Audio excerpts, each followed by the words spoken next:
Good morning, everybody, and welcome to the December meeting of the West Glamorgan Archives Committee. May I welcome Andrew Gardner from Keir Construction, also his colleague Luke Blackmore and Becky Jones, who are here to give a presentation later on the agenda. So first of all, do we have any apologies for absence, please, Gareth? Yeah, from Andrew Dudley and Claire Davis, Chair. Thank you. And from Janet Watkins. Okay. And do we have any disclosures of personal or prejudicial interests, please? Thank you very much. And before we proceed into the meeting, may I remind everybody that it is a hybrid meeting, so please can you turn your mobile phones off and also turn your microphones off when you're not speaking. Thank you very much. First of all, the minutes of the last meeting was held on the 16th of September? 15th of September, beg your pardon. First of all, may I have comments as to accuracy of the minutes, please?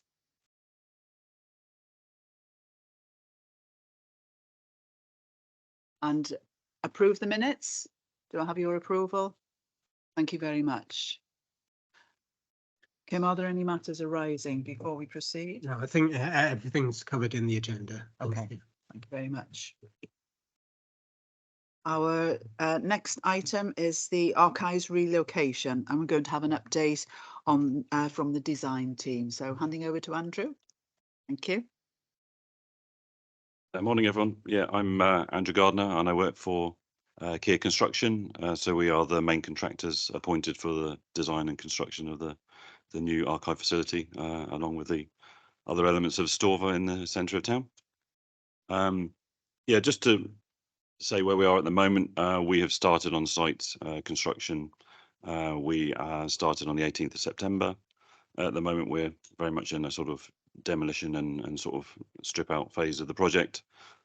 So we are, in the early sort of phases of the project at the moment, and it will be ongoing until sort of early 2025.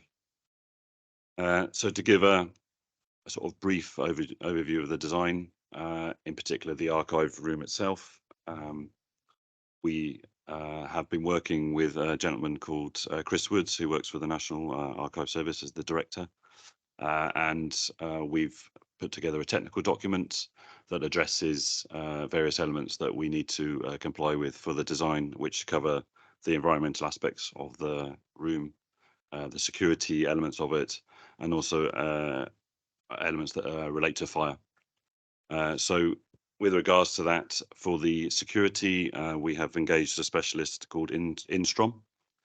They've produced a report giving recommendations to do with sort of electronic as well as physical security for the building. So we've incorporated some additions to the project or upgrades to the project, just with regards to robustness of glazing and things like that. Elements of CCTV we've put in and just taken on board the recommendations from Instrom, and that's now being sort of designed into the project. With regards to the fire, a company called Hydrock, who are a specialist fire risk assessor and assessor of structural fire safety, have undertaken 2 reports for us. One which is a fire risk assessment, which has an overview of the entire building. From the point of view, there are multiple users of the building, so it covers that. And then they've also undertaken a detailed structural fire assessment of the building, which goes into the very sort of intricate details of how the building was constructed, where the reinforcement is within the concrete. I won't go into the detail of that too much, but the result of that is they've provided a report to us and to the client, and then our designers reflected that and taken on board their comments, and then amended our design then to address all of the, I don't want to say issues, but the current status of the building. So it's now upgraded to the point where that has been accepted as part of the archive document. And then the final sort of major element of the design of the archive is the environmental conditions of the room itself. So again, as I mentioned earlier, we've been dealing with a gentleman called Chris Woods, and obviously Kim has been involved in the process as well. And we have progressed the design over the last year to a point where we are designing, well, we've been designing to BS 4971, which is the environmental conditions, and our strategy addresses the temperature, so minimum and maximum temperatures for the room, which we're compliant with. We have humidity criteria to meet that we're compliant with, and there is a temperature gradient of 1 degree that we are designing towards, and we are just in the final processes of that with a close control environmental specialist who do BMS controls, and that will give us the control over the temperature to give us the delta 1 on the temperature control. And I don't know if that covers the basics from what I know at the moment. I don't know if there's anything else you need me to go into at the moment, or you'd like me to elaborate on. Thanks, Andrew. Yeah, I suppose it's about setting the context really, because the committee comprises of representatives of the 2 partner authorities and stakeholders. So the location of the collection is of a great deal of interest to everybody, and it is a scheme that is repurposing an existing premises. So what we wanted to achieve today was to give the opportunity for the stakeholders and interested partners to ask any detailed questions from the specialists, because previously they've had updates via Kim, and some of the more detailed technical aspects have not necessarily been available to fingertips. So that's really helpful. And I do want to just sort of also think about the wider context for Estorva, because we do anticipate that it being located in that kind of contemporary building with multi-use, we do expect footfall, diversity of users, the sort of regularity of exchange between customers and other services to increase dwell time. But we also acknowledge that, as per advice from Chris Wood and specialists, that we will be operating this for probably about a year before we can be absolutely sure that it meets every single criteria to every single specification.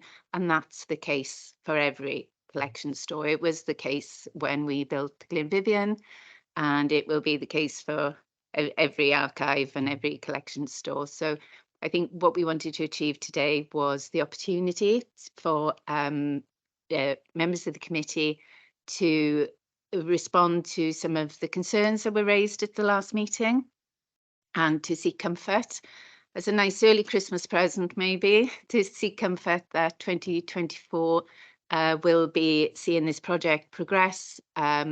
Further consultation, detailed design and operational details will be hammered out naturally over the course of the next year. So that was the context of you attending today. Thank you for making the time available to us. So yeah, just open it out to questions really, Chair.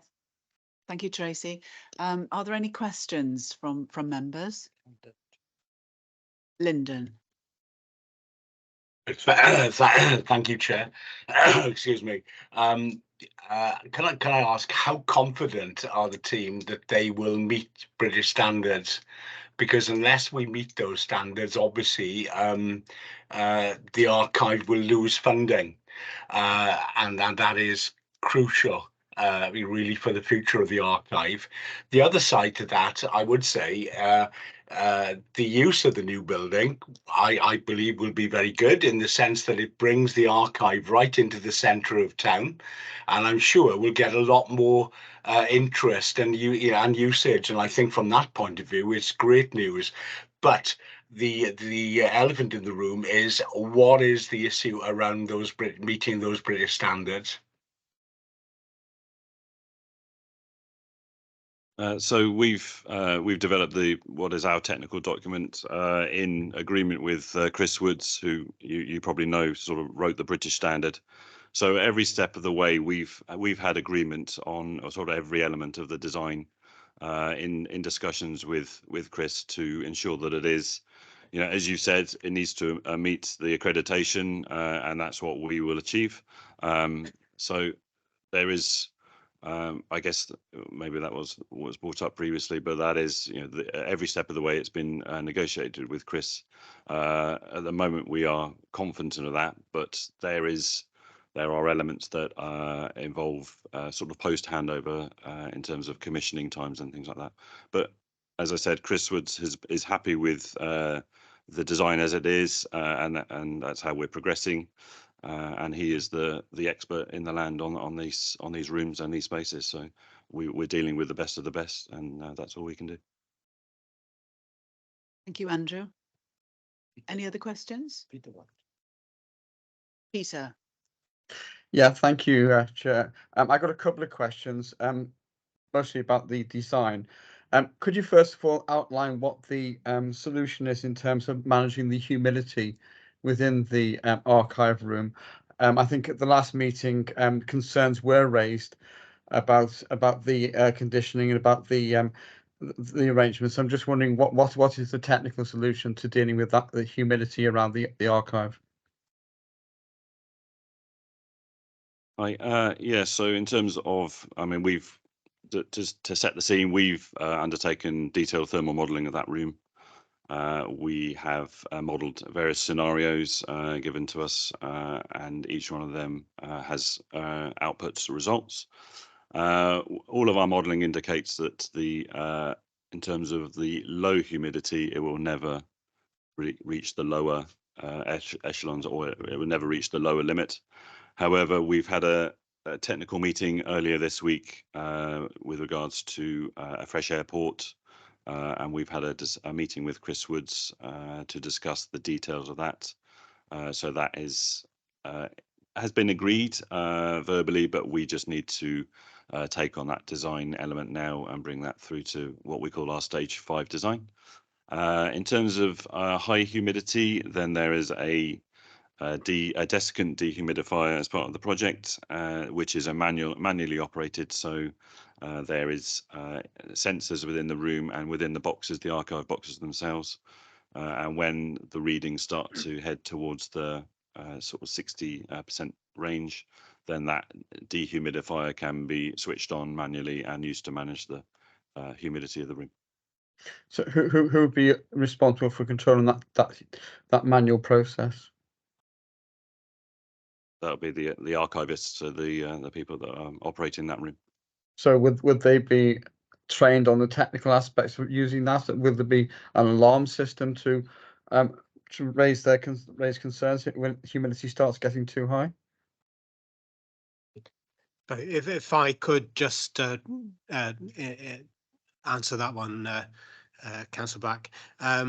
Since the last meeting, we've had discussions with Chris Woods of the National Conservation Service, and he has undertaken that the archivists can receive training. So my concern at the last meeting about the who would undertake that the operation of the fresh air intake, when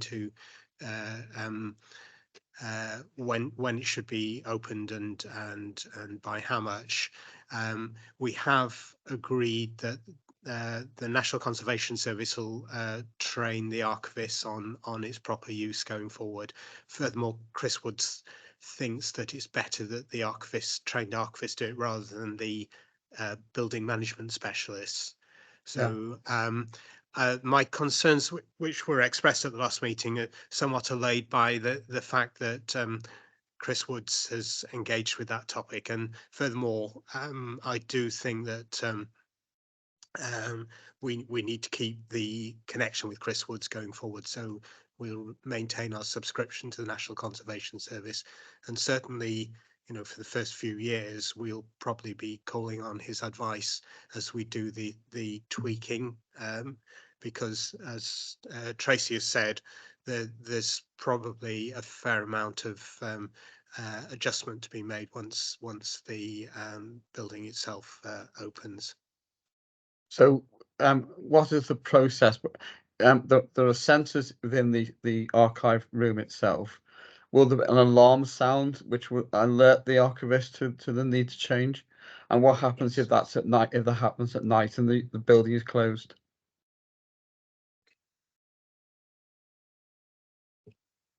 I mean, the nature of the room itself is that it is A, close control, but B, has an incredibly low air tightness. So any fluctuations in humidity are incredibly slow. There are no Okay. sudden sort of increases. So it is designed that there will be indicators within that space, but they are sort of visually checked by the archivists themselves, and then the humidifier is operated. Or So we're relying on we're relying on a routine whereby the archivist would check the humidity every day to make sure that it's within spec. If that's down to the sort of operation. So if that's a daily or an hourly, a daily check, then that's sort of part of the operation of the room. Okay. There are sensors in the room that monitor elements of it, but there is Okay. the agreement that there is that manual sort of interface, that check. Okay, the second question I had is in relation to the search room. I noticed it's been moved to the first floor now. Are we content that the size of the search room is adequate for its purpose? And are we happy with the process by which documents can get from the storage space to the search room safely and securely?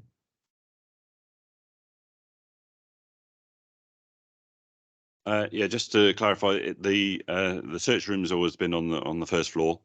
Okay. What we've done is the layouts have been slightly changed to make use of a nearby lift that was already part of the project.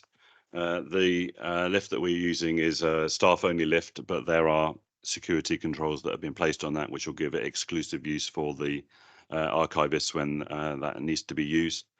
The size of the search room itself, we've had a couple of iterations on that. My understanding is that it's approved, and it is slightly larger than the one that we had currently. I know Kim's wanting to jump in here, but we've taken on board the comments related to that, and that's been incorporated into the project. Kim is happy with that? Just to add, so that'll be included in my report, actually, Councillor Black. So we're going to go through that in detail in the when I give my report. Okay. One final question? This is for Tracy. Obviously, it's going to take time for the everything to settle down. I understand that the archives will take time to settle down as well, and you've referred to the fact that there is scope to tweak the arrangements to make sure everything is satisfactory over the next year or so. What sort of budget is available to do that work? It's our standard operational budget, Councillor Black. There is no difference in how this will work as to when we moved into the Glenvivian, for example. The process is pretty much identical. It is with the staff to do those checks. So we have our operational budget, which remains a partnership budget between Neath Port Talbot and Swansea Council. There are no planned reductions to that budget. So the staffing and the normal operational procedures will continue. So if a major issue arises which might require some capital expenditure, is that going to be available to the archives to correct that problem?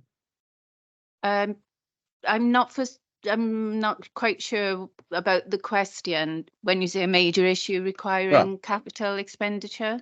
Well, I mean, if you needed to change the design, if something arises which impacts on the accreditation of the archives, which requires some changes to the storage space, would you have money to be able to make those changes?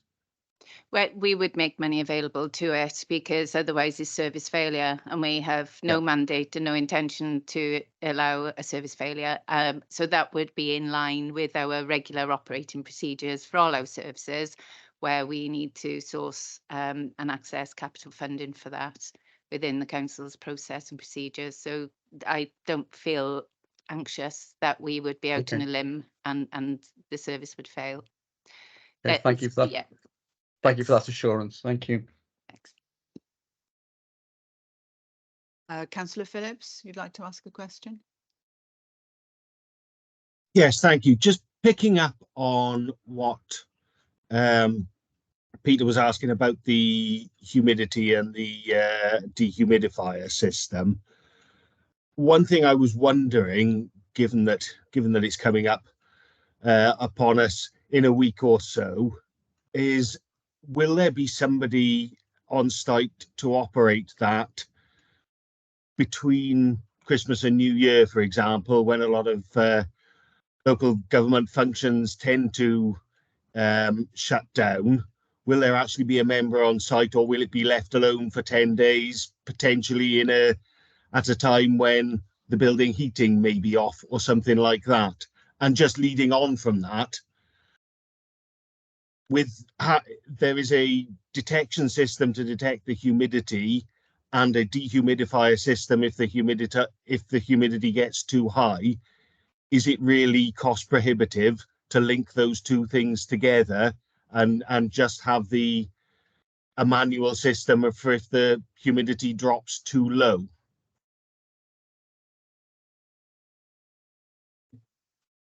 If I'll answer the first part of the question.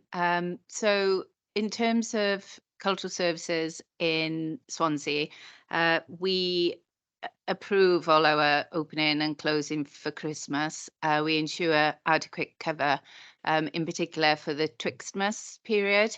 So all the operational requirements of all our venues are covered, and we have a cascade to make sure that there is a call out system and that we know who to contact as and when there are issues. I think that Andrew mentioned about the slow sort of creep of any changes, but staff on our venues do work over the Christmas period, because it is, of course, when lots of people are off work and want to come and enjoy the sort of the culture and tourism assets in the city. So that would be subject to approvals anyway. Things don't just shut down in that respect. The techniques of the route of how bits and pieces of census talk to each other and how staff respond. I know how it works in our other museums and venues at this stage. I know how it works in the existing archive, but I'd like to hand over to the design team at the moment for how the detail will work in the new space. Yeah, just with regards to that, I mean, as I sort of mentioned before, it's been agreed along with Chris Wood's sort of from the not the inception of the project, but during the design phase of the project. I believe there's an emphasis on environmental sort of reduction of carbon, etc., and therefore it's deemed that the sort of manual control is better addressed using to reduce sort of carbon outputs and the energy use of the space. I mean, it's agreed that there will be members of staff that are constantly sort of monitoring these sensors, because there are sort of there's environmental conditions of the room itself, but there are also the environmental conditions of actually inside the box, inside the archive boxes themselves. So there are the sort of two elements of that. So it's been agreed and sort of approved with Chris Woods that a person doing that is probably going to give a far more accurate picture of the archive is off the top of my head the best part of 870 meters squared of space. So there will be small changes across that footprint. So it's been agreed that it's better to have that sort of manual human control over it. Okay, thank you. Sorry, I was just going to come back on that. One of the criteria we were asked to address was that the archive would be, or the whole environment would be as close to passive, if not 100% passive, given the delicacy of some of the store requirements and the volume of services. To get to 100% passive was nigh on impossible, but those manual interventions are of great assistance in ensuring that. Councillor Johnson, you want to come in again? Yeah, Jones, yeah. Could I, following on from the last answer, really, and the environmental conditions, we were told that archive staff would be trained, but who else would be trained so that they, if we were, for example, over the Christmas period or bank holidays when the archive isn't open, who would be trained to make the decisions that temperature needed to change, because if the archive staff are the ones trained and they're not going to be in place, what actually happens? But there's that. But the other thing is, we heard about over the next year or so, we're told that the system would be tweaked to make sure it's working properly. But while that is being done, we could meet British standards today, and a month later, we won't meet British standards. So what is the score with accreditation then? Will we get accreditation with the assumption that it's going to be okay most of the time, or will we not get accreditation? And if we don't get accreditation, then we don't get funding. So that is quite key to the system as well. Thank you. If I take that one, Councillor Jones. So I have had detailed discussions with Chris Woods, separate from the design team, during the last quarter, discussing this very topic of the archive staff being trained up, and my subsequent conclusion is that it is better for the archive staff to be properly trained and to have a protocol for that than that non-specialists get involved. It will involve the archive staff learning new skills, and it will involve a certain extra amount of work on the archive staff. However, on balance, I think it's probably a better thing that you involve the specialists than that you involve people whose main concern is the overall management of the BMS, the building management system. With regard to the issue around periods of closure, the periods of closure are probably not significant enough for us to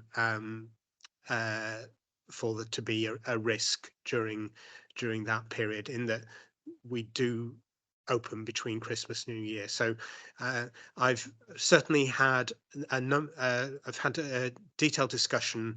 Chris Woods came to visit for the day, and we went through this in great detail as to how it would work. And as long as we maintain that subscription and connection to the National Conservation Service, we do have access to that detailed advice and also the training capability. So it's going to involve training, and it's going to involve extra responsibility for the archivists.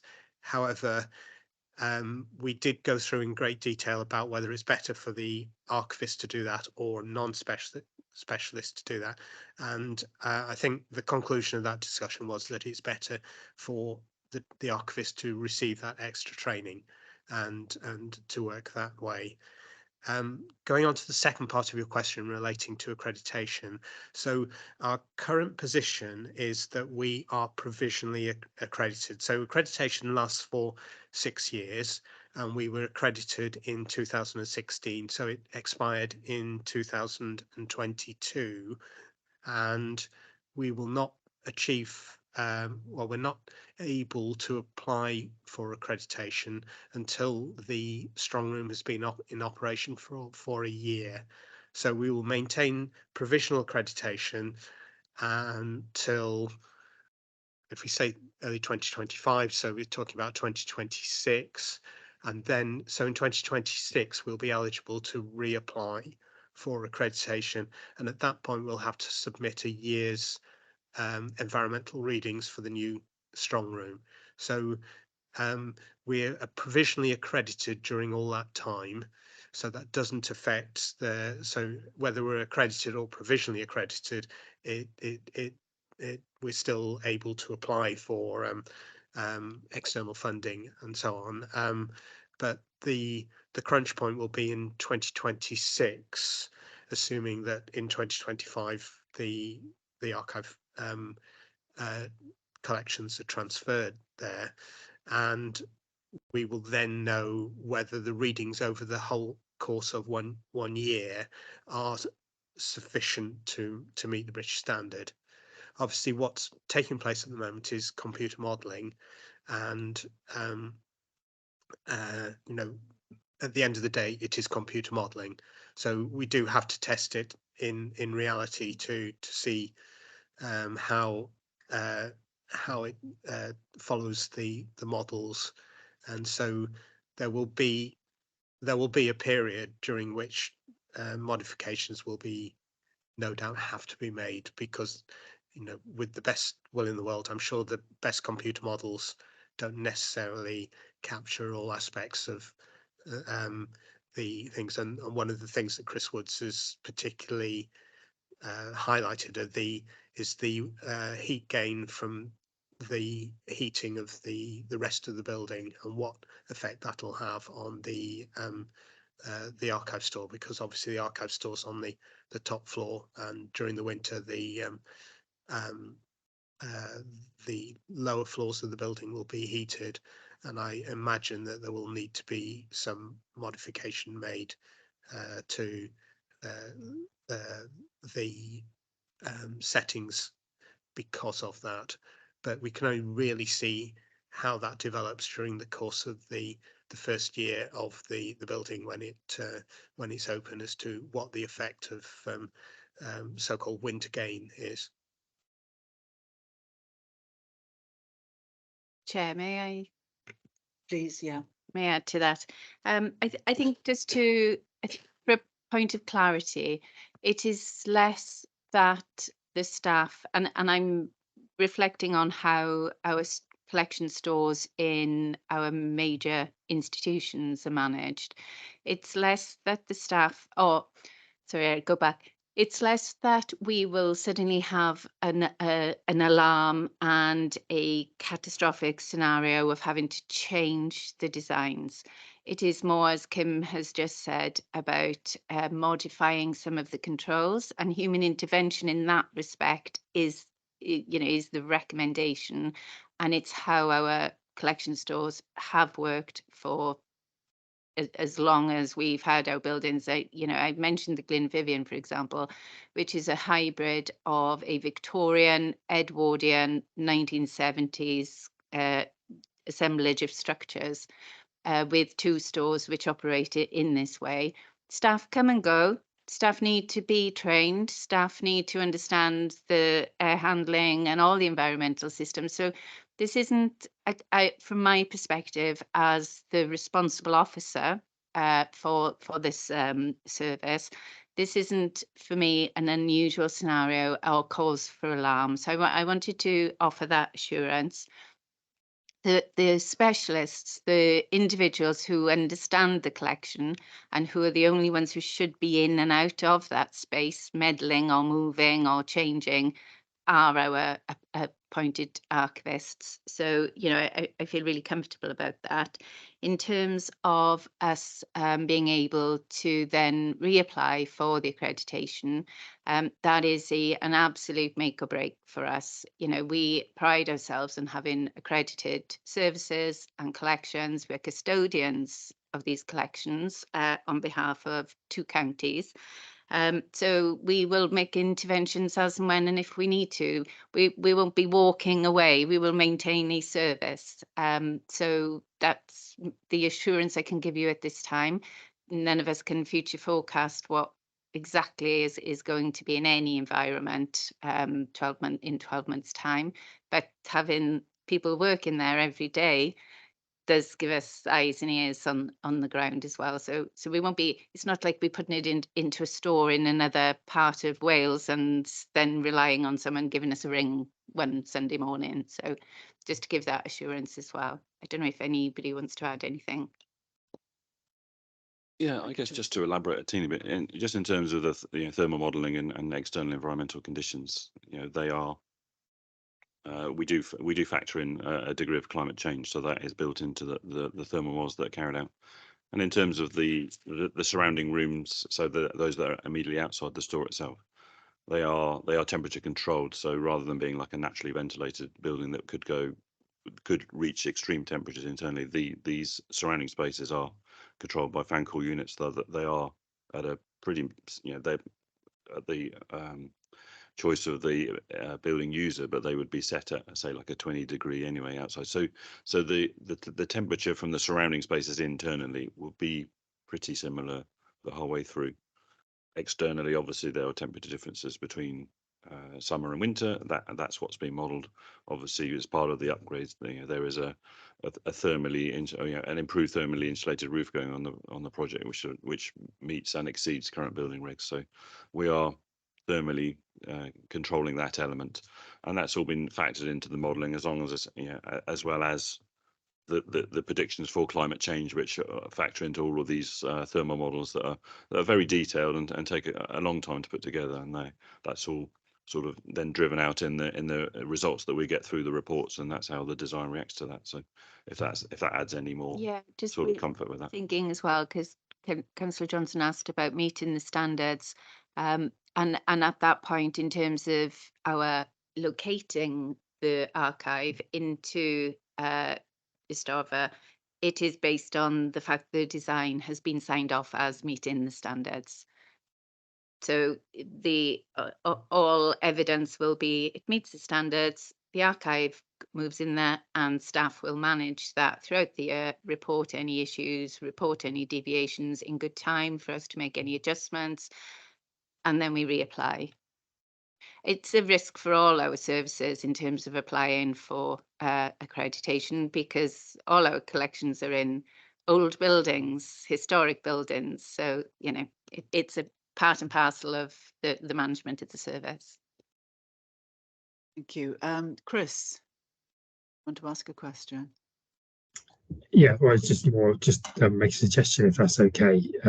Thank you. I think I've been on site and seen it, and actually was impressed with the potential of the site and the town centre location. That was fabulous. So I was just wondering whether we could arrange possibly for the Neath Talbot councillors, and maybe I'm not sure whether the Swansea councillors have been or not, but maybe there's an opportunity there for the Neath Talbot councillors to be invited along to have a look at the site. I think will go a long way to allaying any fears for the future. That sounds a good suggestion. Yes, Chris, I can arrange that. And we're in the dirty phase of demolition at the moment, so we'll just wait until that's complete early in the new year. So yes, that was the timescale I was going to ask, but yeah, January sometime.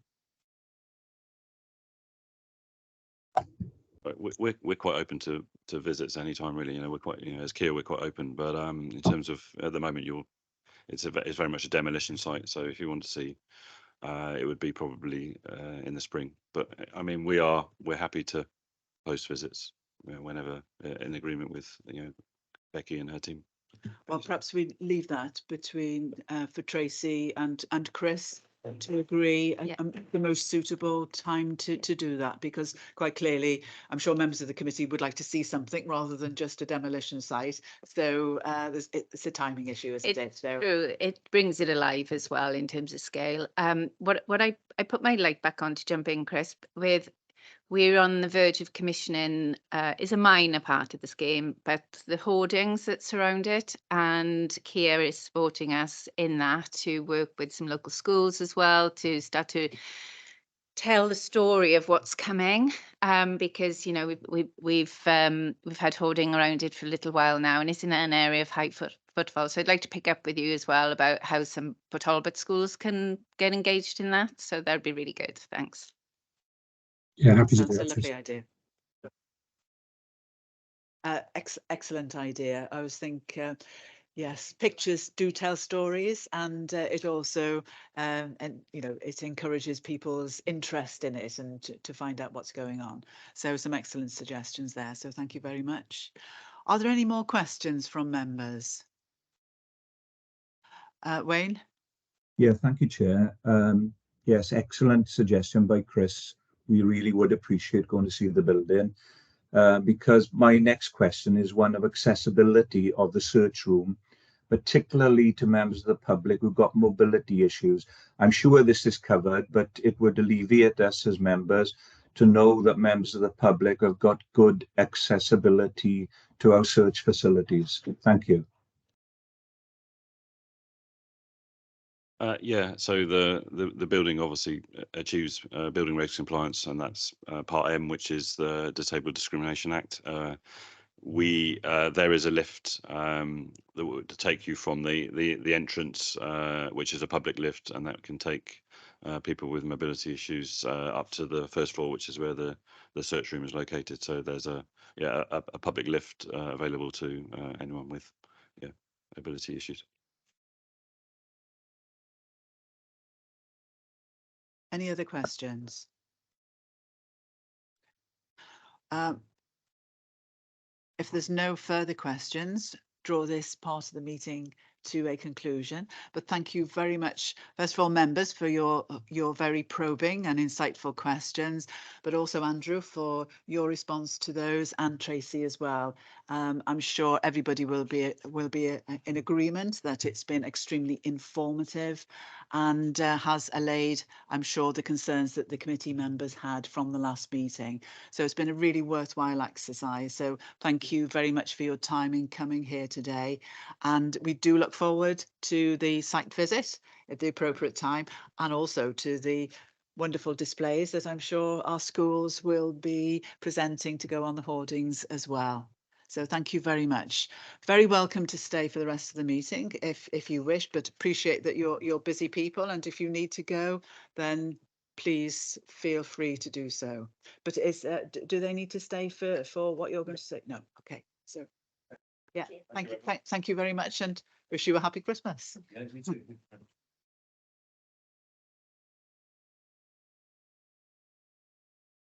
Thank you. Kim, may I hand over to you, please? Thank you, Chair. I think, bearing in mind the subject of discussion of the first part of the meeting, I'm going to jump to paragraph 3 in my report relating to the plans for the search room, which I've added to Appendix 1 in the papers for the meeting, showing the original design for the archive search room and the revised design. So as Andrew described in the first part of the meeting, the search room has been redesigned following the decision to use a staff lift with appropriate security controls instead of a dedicated document lift, which involved moving the search room from the trying to work out which one, north east corner of the building to somewhere that's centrally in the north end of the building, and this provided an opportunity to create some extra space for the public area. What I'm referring to here is the plan in Appendix 1 of the papers for the meeting. As you will see, and as I'm about to explain, the extra space has allowed, in particular, for a extra number of computers to be added to the archive search room. And the initial discussion came around the fact that the reception area in the earlier plan was not large enough. In fact, there were many aspects with regard to the original plan, which in my view would not really have worked, in that there was no space for example, for customers to hang up wet coats and things, as one of the things that I initially, because they're not allowed to take coats and bags into the search room, and I wanted increased reception space, but this allowed for extra computers as well. So it's what we've ended up with is, in my view, this is a public space which will actually work in terms of the functionality that we need to have in the new public search room. Also, it provides for going forward for the move of much of what we do from real virtual document, original documents towards virtual provision, and in particular the provision of access to digital and digitized documents. If this is the search room of the next 20 years or so, what I envisage is that increasing amounts of archive material will actually never have touched paper. They will be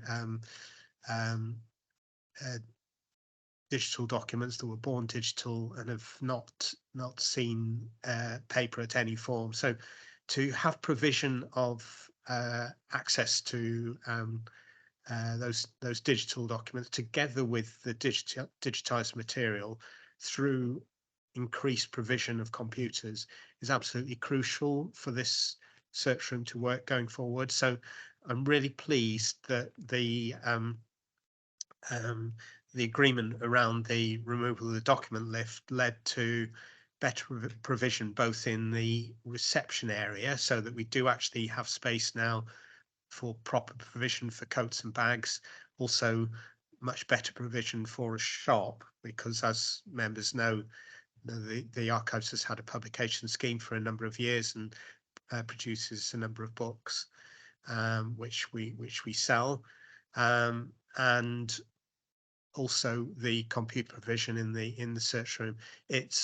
I just cannot emphasize what an improvement this is on the original design, which to be fair, I don't think it would really have worked as a public area, but this does, and it's it's smaller than its current provision, but it has all the features that the current public area has, and it means that we'll be able to provide access to digital material, which, as members will know, and as is also covered in the report, that the move to digital is something that we, along with all other archives across Wales and indeed across the UK, need to take forward. I'll take any questions on this part of, so this is paragraph 3 in the report. Any questions from members, please? Peter? Yeah, thanks, Chair. I just can't make out how you get the documents from the strong room to the search area. Kim, if you could just, I've got the plan in front of me, but it's a bit small for my eyesight at the moment. Sorry. Yeah, that's a very, very good question, actually. I hadn't gone through the thing, so it was complicated. I did raise this in the last meeting, saying that I thought this was as part of the value engineering process to remove the document lift, but I did think that this was something that would work, and it has involved a lot of working out. But there is a lift. We can't put this up on screen, but there's a lift in the staff area that is shown behind. I don't know whether it would work. No, I can put myself in the meeting and then I could share this plan if it's helpful. Yeah.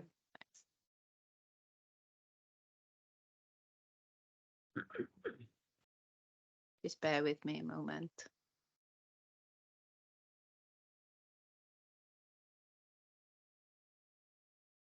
Turn the camera off.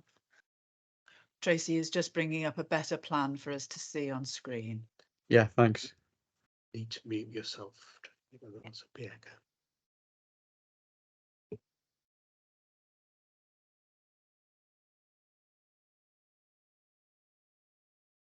Okay.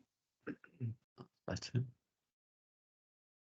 Okay, hopefully members can see the I can move it around if you want. So the staff lift is to the right of the stair. At the bottom left of the picture, there's stairs going up, which were staff only access stairs, and then to the right of that there is a lift, and this staff lift is for the use of staff going up to the first floor from the it's not a public lift. Yeah, that's right, where the mouse is there. And the other one has been closed off and is being used as a riser thing. So there'll be one lift there, and then you come out of the lift, you take a sharp left, and then you go into the staff area of the archives through the door that's shown there. Now, on the second floor, it's been agreed that which is the same, the floor that has the archive strong room, it's been agreed that no staff will be able to access that. So basically, when it's in use as a staff lift, it wouldn't have ordinary staff would not be able to get to the second floor using that lift, and only archive staff will do. So the staff have got an override function on that staff lift. Now, from the first floor, just that public sorry, the staff area behind the archives staff area there, that would be shared with library staff, with contact centre staff. Just slightly off picture, there are the staff loos are down there for the thing, so you can imagine that the staff are accessing the corridor on the right part of that, and also they'll be coming up in front. If they use the back entrance, they'll be coming up. So there'll need to be a protocol in place, which I have written, for overriding use of that lift, so that staff, the main thing is that staff are not sharing the lift at the time that documents are being brought up to the search room. So that's done through a series of controls for the archive staff to override, so that other staff can't use the lift at that point. That protocol is currently in place in Civic Centre. So if the security staff want to override the use of the lifts for example, moving furniture or so on, they've got a key and they can switch it so that only security staff can call that lift. So it'll essentially be a similar thing there. Okay. Does that answer your question? Yeah, on the plan I've got here now, the search room is in red. The room which you've indicated the document will go through is in green, and there's a room to the right of it which is in yellow. So I assume the public will access through the yellow room to the right of where you take the document. Is that correct? Yes, I haven't. I printed mine out in black and white, and oh right, yes, there we go. There we go. Yes, so the yellow is the reception area, and actually, when I started the discussions with Kia and with Becky about that, I was particularly saying that reception area will not work, because I think there was a misunderstanding that the people would put wet coats and things in lockers, and a lot of people don't want to. You know, as you know, we have a wet climate, and people will come in with wet coats, and they're not allowed to take them through into the archive search room for obvious reasons, and that there wasn't really space for that. But the discussion from that led to the reception area being added, and at which point I said as many computers as possible to fit in there. And so we've now got 7 and 1 microfilm reader printer, which I think is a lot more sensible going forward. It also means that family historians coming to use the service, we won't have to, you know, the risk under the old design was that we'd, because we only had 2 computers available, that we would have to turn them away and say, please go and use a public computer in the local studies library. A lot of people do like having a bit of assistance through their family history, so that we'll be able to to do that. And there's a number of readers actually move between using original documents and searching online. So they find something out, using paper or parchment documents, and then will want to check something online, whether it's if there's a digitized index or something, some further transcription or something like that. So the ability to move between computer and document table is actually key to the proper functioning of a modern archive search room. So I've got nothing but praise really for the revised designs. I'm just pleased that we agreed this move, because I think there would have been issues in the early design, and I think that these overcome those obstacles. People coming in and saying, well, where do you expect me to hang my coat? So we've got proper lockable coat rack, and we've got computers, we've got a proper shop, with people coming in saying, can I buy a book? And we haven't really got space to display stuff. So it's an awful lot better than design A on the plan. Thank you, Kim. Thanks. Thanks, Kim. Tracy? Yeah, I'm glad I've got the opportunity to share this plan, because I think it illustrates that where the archive is currently compared to the wider plan. So no longer requiring someone to, divorce themselves from local studies or the library. The presence of the search room here is seamlessly, adjacent to the library service, local studies, miners library, and it reflects the fact that, in terms of people's many motivations for visiting these spaces, we're very few of us have one area of interest, and our sort of, I suppose the phrase intersectionality comes into play, where people have many motivations for attending places. So we will have a space here with adult learning classes, meeting rooms, people coming in to citizens advice, people coming to the miners library, people come into local studies, people join in the library space generally. But here, these larger spaces, where you see my mouse here, is what's designated as a community space, and cultural services will manage that space. So it gives us the opportunity to do talks, book launches, community events, exhibitions, and here to the far right, a seminar space where we can, we'll also manage the ability to do, as I say, talks or small seminars as well. So for us, I think when I mentioned about diversity of users and growing the spectrum of individuals who will have different reasons to visit Ystolfa, and whilst there will explore the archive in a way they may bypass it at present, is an opportunity I'm really looking forward to exploring. Thank you, Tracy. Any other questions? Okay.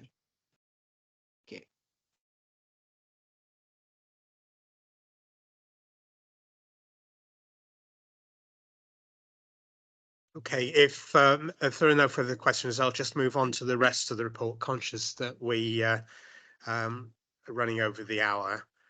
Back to paragraph 1. So the use of the service is as outlined in section 1 of the report. And section 2. Section 2 relates to outreach and educational activity. As you'll see, we've only had sessions for 2 schools during the year. I'm conscious that both of them are Swansea schools. I'm still trying to build up the service post-pandemic, really, that schools are not necessarily coming out as much as they used to. By contrast, we've had a fair number of sessions for university students. and we've got close relationships now with both universities, Swansea University and UWTSD, and both universities have joined during the have joined sessions during the course of the quarter.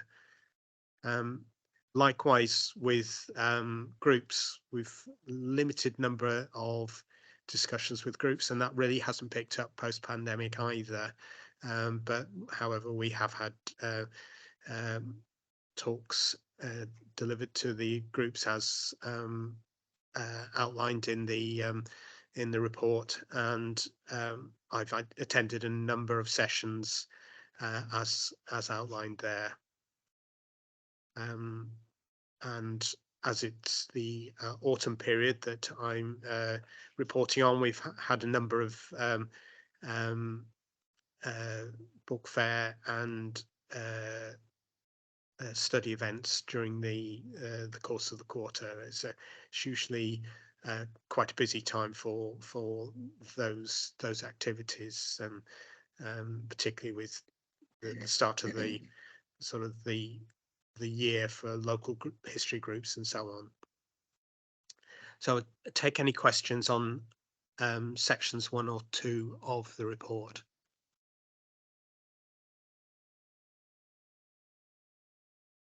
Okay, so we've gone through section 3 in large detail, so I'll skip over that. Other than to say that the Wales Broadcast Archive, which seems to have been endlessly delayed, its opening is now due to launch on the 15th of January and open on the same day, both in West Glamorgan Archives and in the South Wales Miners Library. So there'll be 2 clip corners in Swansea. The openings will take place on the morning and the afternoon of the same day on the 15th. So I'm still waiting for final details of what the opening ceremony is going to be. That's being organised by the National Library of Wales, which is going to be running the clip corner. Well, we'll provide access, but the access is via a dedicated link to the National Library of Wales.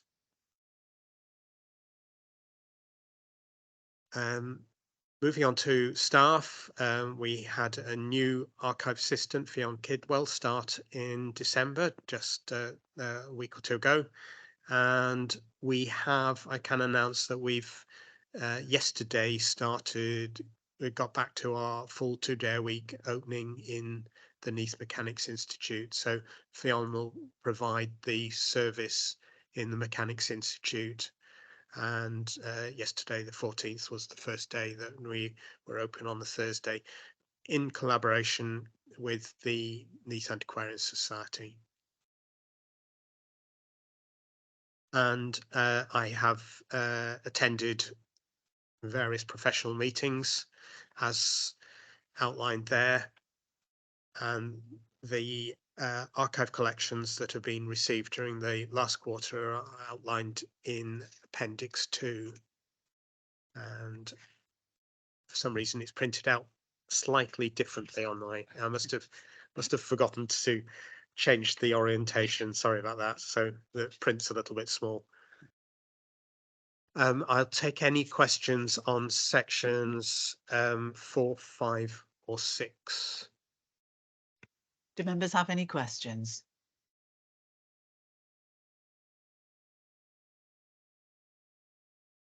No questions? Thank you very much. Well, that brings the, oh, sorry, it doesn't. Just to say that the date of the next meeting will be on the 15th of March at 10 o'clock, and it will be in Port Talbot, and it will also be Kim's last meeting. So it would be lovely if as many members as possible could attend that meeting to say our thanks and to say goodbye to Kim. Yes, a few months hence, but I'm sure it will come around very, very quickly. Thank you, Chair. Yes, today's my 78th Archives Committee, and that'll be my 79th and last before I retire at the end of May. So yeah, I do hope I'll see many of you in the flesh at the next meeting. Thanks, Kim. I believe you're counting, Kim. Well, thank you all for your contributions to the meeting today. I think we've had an excellent meeting. As I said earlier on, it was really helpful to have the staff of Keir, to have Becky and Tracy here today to talk about those issues that that have been previously raised in committee meetings. And I think some very positive things were coming out of that.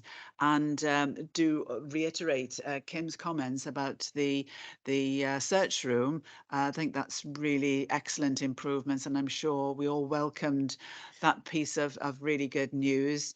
The Eastorva, where it is, of course, we are anticipating, are we not, more people will take a greater interest in the archives and everything that Eastorva has to offer, and having that increased size of the search room, I'm sure is going to pay dividends in the long term. So we look forward to seeing that very well used in the future. So I wish everybody a very happy Christmas. Please convey the committee's thanks to the archive staff for all their hard work during this last year, and please wish them a very happy Christmas too. Thank you all very much indeed, and see you in March. Thank you. Thank you. Happy Christmas, everyone. Thank you. Happy Christmas.